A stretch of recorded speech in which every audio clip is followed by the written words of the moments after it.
Organization of Islamic cooperation OIC یعنی اسلامی تعاون کی تنظیم. OIC مسلم دنیا کی سب سے بڑی تنظیم ہے اور اوورآل پوری دنیا کی دوسری بڑی تنظیم ہے کیونکہ پہلے نمبر پر اقوام متحدہ کا نام آتا ہے.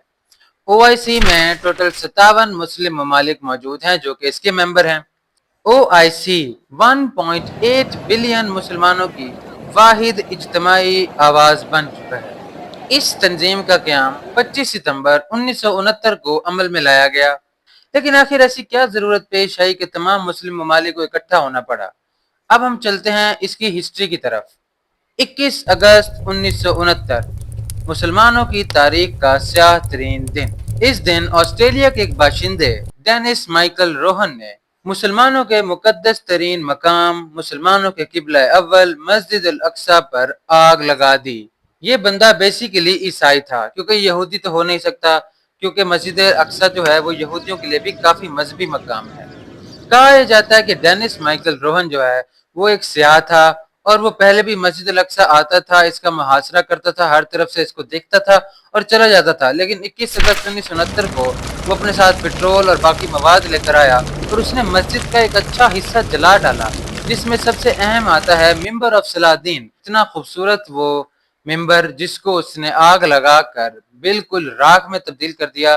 اس کے علاوہ مسجد الاقصی کے چھت پر بھی کافی تباہی ہوئی اور اس نے مسجد کا ایک اچھا حصہ جلا دیا. اس واقعے کے بعد تمام مسلم دنیا میں ایک تہلکہ مچ گیا، ہر طرف افراتفری پھیل گئی.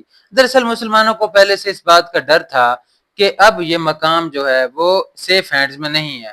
ایسا کیوں ہے؟ کیونکہ اگر وہ 2 سال پیچھے جائیں 1967 میں جب اسرائیل اور 5 عرب ممالک کے درمیان جنگ ہوتی ہے، لیکن مسلمانوں کے لیے بہت بڑی شرمندگی کی بات ہے کہ اس جنگ میں اسرائیل ان 6 عرب ممالک پر حاوی ہو جاتا ہے اور اسرائیل اس جنگ کو جیت جاتا ہے. یہ جنگ 6 دن چلتی ہے، اس لیے اس کو 6 ڈے وار بھی کہتے ہیں. اس جنگ کی وجہ سے مشرقی یروشلم کا حصہ اسرائیل کے پاس آ جاتا ہے اور اب مسلمانوں کو اس بات کا اندازہ ہو چکا ہوتا ہے کہ اب یہ حصہ سیف ہینڈز میں نہیں رہا.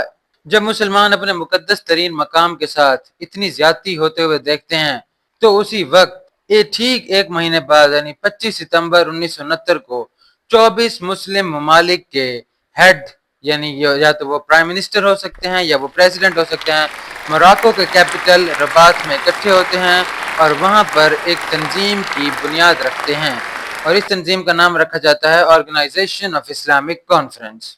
ان شروع کے 24 مسلم ممالک میں پاکستان بھی شامل ہے اور یہ قدم تمام مسلم ممالک نے اٹھایا تاکہ مسلمانوں کی طاقت میں اضافہ ہو اور یہ تنظیم مسلمانوں کی ایک اجتماعی آواز بن سکے. اس کے بعد 1970 میں 22 ممالک کے وزیر خارجہ یعنی فارن منسٹرز سعودی عرب کے شہر جدہ میں اکٹھے ہوتے ہیں اور وہاں پر اس OIC تنظیم کا ہیڈ کوارٹرز جدہ کو بنایا جاتا ہے. لیکن آپ کو ایک مزے کی بات بتا دوں کہ جدہ کو عارضی طور پر OIC کا ہیڈ کوارٹر بنایا گیا. بیسیکلی یہ ہیڈ کوارٹر بنایا جانا تھا مشرقی یروشلم کو، لیکن جب تک یہ مشرقی یروشلم اسرائیل سے آزاد نہ ہو جائے تب تک عارضی طور پر جدہ کو بنایا گیا. لیکن ابھی تک ایسا کچھ نہیں ہوا اور جدہ ہی ہیڈ کوارٹر ہے OIC کا.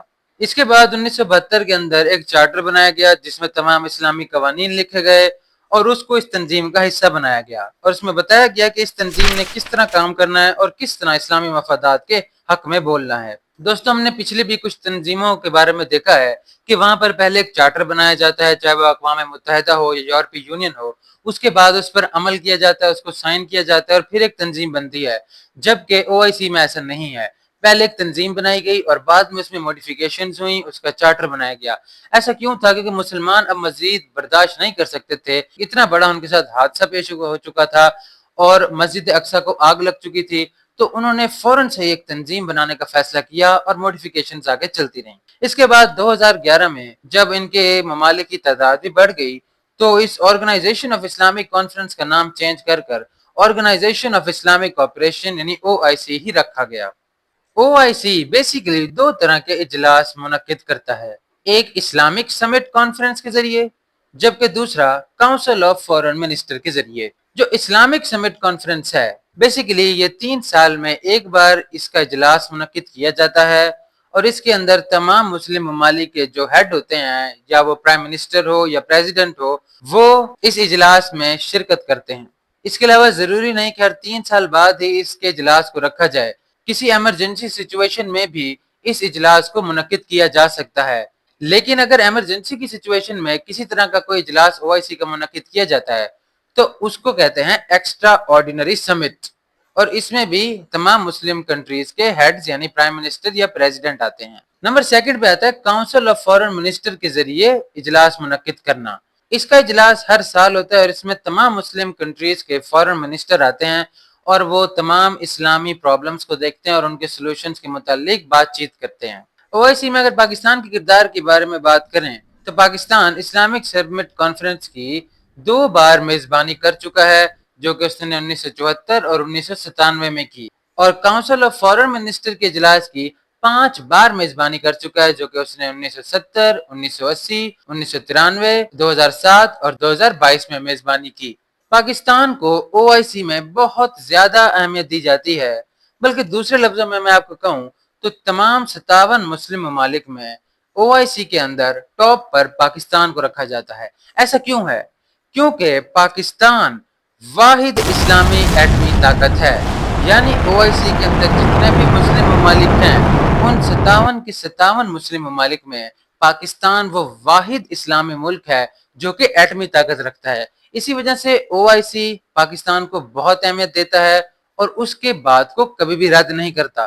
اس کی ایک مثال یہ ہے کہ پاکستان کشمیر کے ایشو کی وجہ سے کبھی بھی انڈیا کو OIC میں داخل ہونے کی اجازت نہیں دیتا۔ دوستوں میں آپ کو بتاتا چلوں کہ اس دنیا میں دوسرا بڑا اسلامی ملک جو ہے وہ انڈیا ہے، یعنی وہاں پر مسلم پاپولیشن بہت زیادہ ہے۔ انڈیا میں پاکستان سے بھی زیادہ مسلمان ہیں، لیکن پھر بھی وہ OIC کا ممبر نہیں ہے۔ ایسا اس لیے کہ پاکستان انڈیا کو اس آرگنائزیشن کا حصہ نہیں بننے دیتا اور کوئی بھی پاکستان کی بات رد نہیں کر سکتا۔ اس تمام نظام کو بیسیکلی OIC کا ایک سیکرٹری جنرل سنبھالتا ہے۔ پاکستان سے بھی تاریخ میں ایک بار OIC کا سیکرٹری جنرل سید شریف الدین پیرزادہ صاحب بنے، جو کہ 1985 سے 1988 تک OIC کے سیکرٹری جنرل تھے، اور اس وقت حسین براہم طاہا جو کہ چیڈ کے ہیں وہ کرنٹ 2022 سے لے کر اب تک OIC کے سیکرٹری جنرل ہیں۔